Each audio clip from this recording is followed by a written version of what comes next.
नमस्कार दोस्तों, स्वागत है आप सबका हमारे हिंदी ज्ञान बोध चैनल में। दोस्तों, हम करंट अफेयर की सीरीज कर रहे थे, तो आज है 24 अक्टूबर। 24 अक्टूबर को कौन कौन से महत्वपूर्ण करंट अफेयर के प्रश्न बनेंगे, उनको आज के इस वीडियो में करेंगे। तो पहला प्रश्न आपके सामने है, अंतर्राष्ट्रीय हिम तेंदुआ दिवस कब मनाया गया है? तो ये 23 अक्टूबर को मनाया गया है। 23 अक्टूबर को अंतर्राष्ट्रीय हिम तेंदुआ दिवस मनाया जाता है। पहला हिम तेंदुआ दिवस 23 अक्टूबर 2014 को मनाया गया था। हिम तेंदुए उत्तरी तथा मध्य एशिया के ऊंचे पहाड़ों, हिमालय क्षेत्र सहित के विशाल क्षेत्रों में रहते हैं। ये पहला प्रश्न है पीपल एंड एनवायरनमेंट से। अगला प्रश्न, हाल ही में Shri Dhanvantari generic medical store योजना किसने शुरू की? तो ये छत्तीसगढ़ सरकार ने शुरू की है। छत्तीसगढ़ के मुख्यमंत्री भूपेश बघेल ने कम लागत वाली जेनेरिक दवाइयां प्रदान करने और राज्य के कमजोर लोगों को निर्बाध स्वास्थ्य सेवा प्रदान करने के लिए Shri Dhanvantari generic medical store योजना नाम से एक नई योजना शुरू की है। इस योजना का क्रियान्वयन नगरीय प्रशासन और विकास विभाग द्वारा किया जाएगा। अगला प्रश्न है, हाल ही में जारी रिपोर्ट के मुताबिक किस वर्ष तक अमेरिका में कोयला के ग्रीन हाउस गैस उत्सर्जन को प्लास्टिक पीछे छोड़ देगा? तो किस वर्ष तक? तो ये 2023 तक। हाल ही में बेनिंगटन कॉलेज और बियॉन्ड प्लास्टिक्स की जारी रिपोर्ट के मुताबिक वर्ष 2030 तक अमेरिका में कोयला के ग्रीन हाउस गैस उत्सर्जन को प्लास्टिक पीछे छोड़ देगा। अमेरिका का प्लास्टिक उद्योग अपने पूरे जीवन चक्र में तेल और गैस के लिए ड्रिलिंग और अपनी सुविधाओं को बढ़ावा देने के लिए प्लास्टिक कचरे को जलाने के लिए कम से कम 232 मिलियन टन ग्रीन हाउस गैसों को हर साल जारी करता है। तो ये भी पीपल एंड एनवायरनमेंट से बहुत अच्छा प्रश्न है। अगला प्रश्न है, निम्न में से किस मंत्रालय ने दीनदयाल अंत्योदय योजना राष्ट्रीय ग्रामीण आजीविका मिशन के तहत 152 सक्षम केंद्रों का उद्घाटन किया है? तो ये किया है किस मंत्रालय ने? तो ग्रामीण विकास मंत्रालय ने हाल ही में दीनदयाल अंत्योदय योजना राष्ट्रीय ग्रामीण आजीविका मिशन के तहत 152 सक्षम केंद्रों का उद्घाटन किया है। देश के 13 राज्यों के 77 जिलों में लगभग 152 वित्तीय साक्षरता और सेवा वितरण केंद्र शुरू किए गए हैं।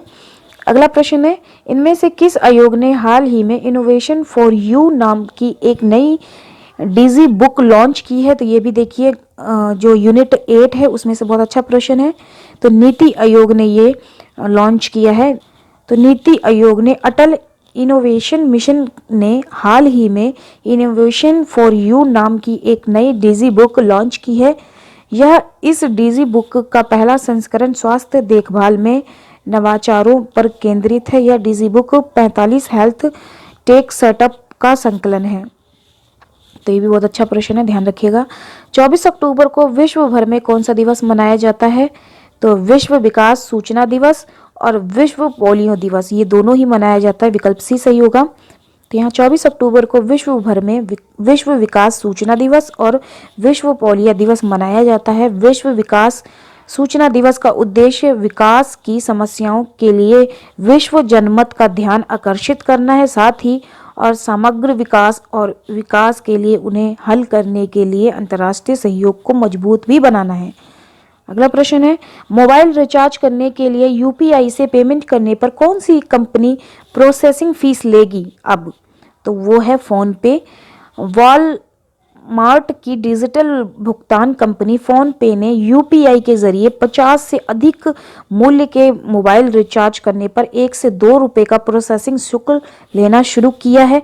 फोन पे पहली डिजिटल भुगतान कंपनी है जिसने यूपीआई आधारित लेन देन के लिए शुल्क लेना शुरू किया है। तो ये भी अच्छा प्रश्न है।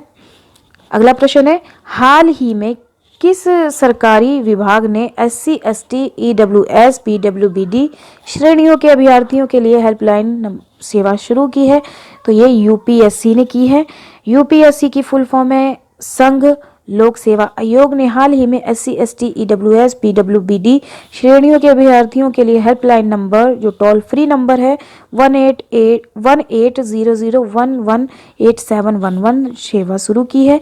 यह पहल ऐसे उम्मीदवार की पूछताछ की प्रक्रिया को आसान बनाने के आयोग के प्रयास का भी एक हिस्सा ही है।